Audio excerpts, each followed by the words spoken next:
Hello friends, बरायबाय Bodo Job Info official YouTube channel आसा खालामो नोंथांमोना बयबो मोजाङै दङ। दा finally officially Assam ASSEB final result date खौ डिक्लेयार खालामबाय एबा होनाय जाबाय।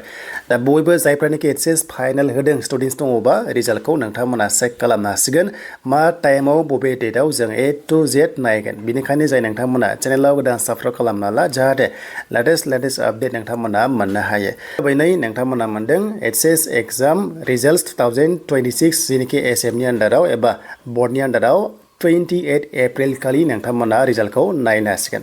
दा अफिसियेलि रनत स्पिगु बिथाङा फेसबुक पेजआव आपडेट खालामबाय जे 28 एप्रिल खालि ASSEB फाइनेल रिजाल्ट ASSEB नोंथांमोननिखौ होनाय जासिगोन। गोबांथार सोंदोंमोन ना माब्ला मोनमारगोन डेट फैयाखैमोन नाथाय अफिसियेलि डेटआ फैबाय। जायखिजाया 28 एप्रिल खालि नोंथांमोना डाउनलड खालामनानै रिजाल्टखौ नायनो हासिगोन ASSEB नि अफिसियेल वेबसाइटआव। दा ASSEB आव जों माबोरै थांनांगोन जों बेखौ दायो नायनो।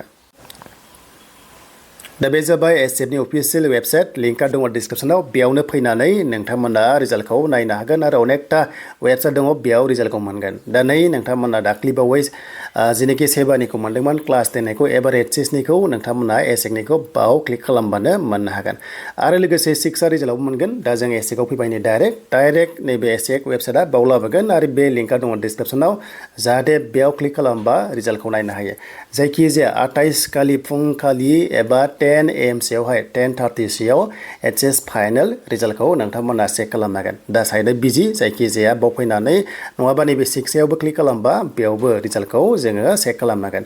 दा रिजाल्ट नायनायाव एडमिटखौ नांगोन नोंथांमोननि रल कड थायो बेनिफ्राय रल नं थायो बेखौ होनानै चेक खालामनांगोन दे। दा बेनो दिनैनि थाखाय लेटेस्ट आपडेट। दा भिडिअखौ हानाय एसेबां शेयार खालामदो जाहाथे बयबो रिजाल्टखौ नायनो हायो बे टाइमावहाय।